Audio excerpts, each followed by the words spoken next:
Buenas tardes, mi nombre es Yaiselena Gaona, soy tecnóloga en radiología y el día de hoy les voy a explicar todo lo que tiene que ver con el ciclo celular y sus fases.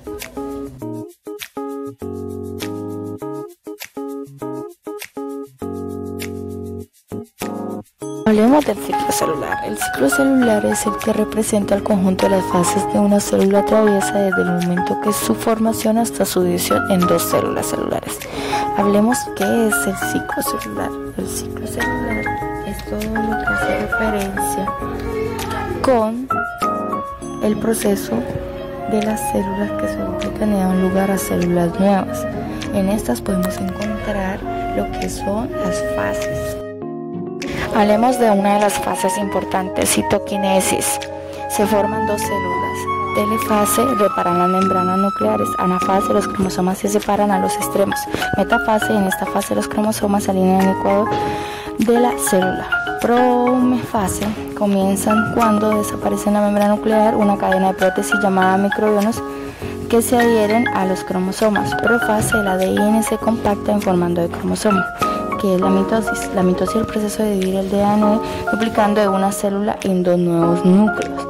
Hablemos del uso acromático, conjunto de mitocobios que fijan a los cromosomas durante la mitosis. Se origina en un cromosoma, su función es posibilitar la migración y la correcta separación de los cromosomas. Hablemos de cinetocoro, estructura en forma de disco ditraliminar en zona centro de C, que en cada cromosoma donde tiene lugar de polimeración en microóvulos del uso mitótico que consiguieron el desplazamiento de los cromosomas durante la mitosis. Hablemos de la mitosis, que la mitosis es el proceso de dividir el DNA duplicado de una célula en dos nuevos núcleos. Gracias. Buenas tardes, mi nombre es Adriana Ceballos y vengo a sustentar radiobiología. Efecto determinista. Hace referencia a los efectos biológicos directamente relacionados con las dosis de radiación, volviéndose más probables a medida que aumenten a la exposición. Ejemplos sería síndrome de radiación aguda, que esto ocurre después de una exposición a dosis extremadamente altas de radiación en un periodo de tiempo corto. Puede incluir síntomas graves como náuseas, vómito, hemorragia, supresión del sistema inmunológico y daño a órganos vitales. Eritema cutáneo se refiere a la irritación y enrojecimiento de la piel que puede ocurrir como resultado de una exposición a dosis moderada de radiación. Es común en procedimientos de radioterapia y puede ser doloroso. El síndrome de radiación tardía. Este efecto determinista se manifiesta semanas o meses después de la exposición a dosis altas de radiación. Puede incluir fibrosis de órganos, daños en la médula ósea y trastorno gastrointestinal crónicos. Efectos estocásticos. Se refiere a los efectos biológicos que ocurren de manera aleatoria y cuya probabilidad de ocurrencia aumenta con la dosis de radiación, pero no tienen un umbral muy claro. Algunos ejemplos: el cáncer inducido por la radiación. La radiación puede ser causada por mutaciones genéticas en las células expuestas, aumentando el riesgo de desarrollo en un cáncer a un futuro. Ese efecto es estocástico por la probabilidad de desarrollar cáncer. Aumenta con la dosis de radiación, pero no se puede predecir con certeza quién lo desarrollará. Mutaciones genéticas. La radiación puede ser causada por cambios en el material genético de la célula, lo que puede llevar a mutaciones genéticas que se transmiten a las células hijas. Estas mutaciones pueden ser estocásticas, ya que ocurren aleatoriamente y su probabilidad aumenta con la dosis de radiación. También tenemos los efectos hereditarios, que es la radiación que puede aumentar el riesgo de anomalías genéticas en la descendencia de individuos expuestas. Ese efecto es estocástico, ya que la probabilidad de anomalías genéticas en la descendencia pueden aumentar con la dosis de radiación, pero no se puede predecir con certeza qué individuos tendrán descendencias afectadas.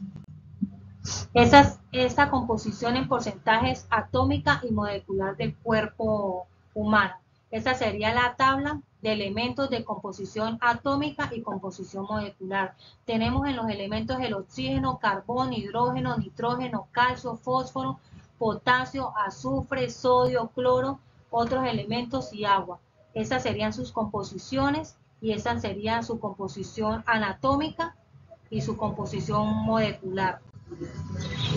¿Cómo se justifica la siguiente afirmación? La concentración de oxígeno, edad y recuperación celular son factores biológicos que afectan la radiosensibilidad.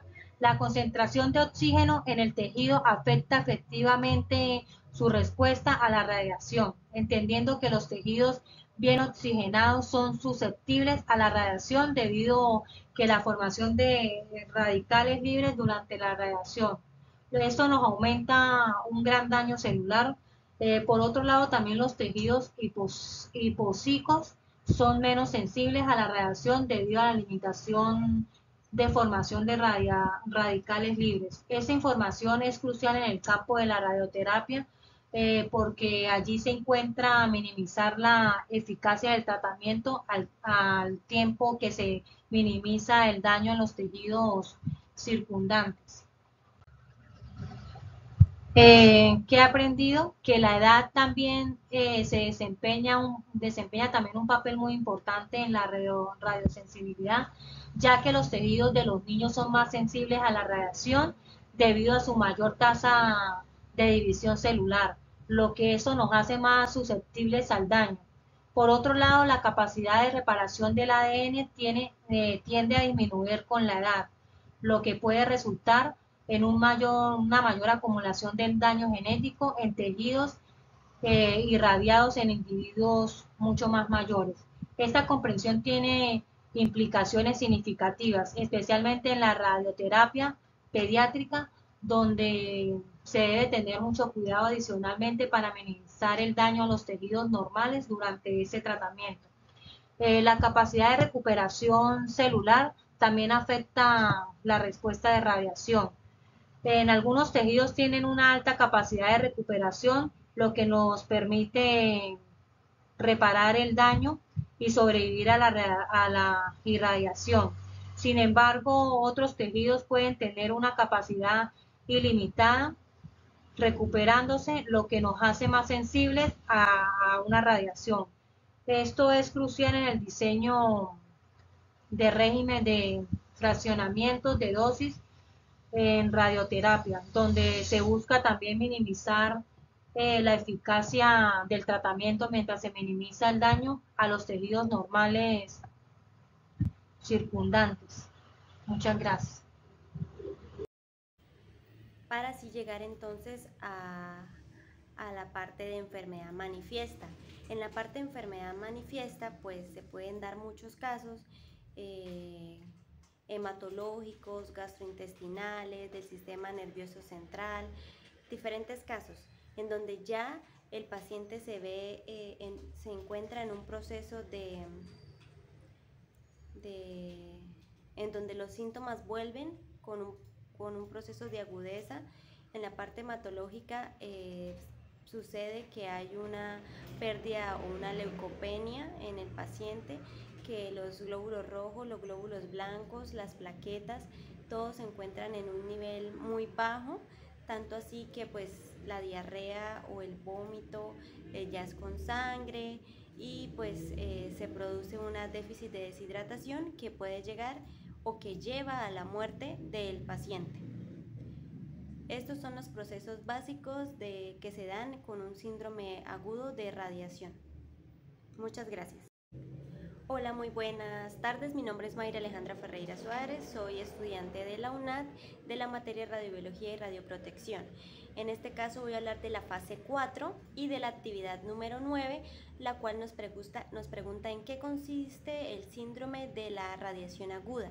Y por favor nombrar sus eventos. Entonces, el síndrome de radiación aguda es una serie de eventos que son consecuencia de una exposición a alto nivel de radiación por la cual el afectado puede llegar hasta la muerte en días o semanas.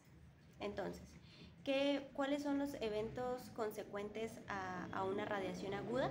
Principalmente podemos empezar con el periodo predómico.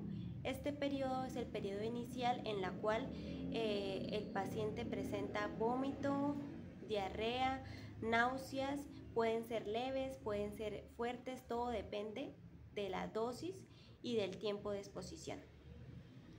Ahora bien, la segunda fase por la cual pasa el afectado se llama fase latente, fase latente o fase de latencia, en la cual al paciente se le van los síntomas y siente o se encuentra en un estado de bienestar, ¿sí?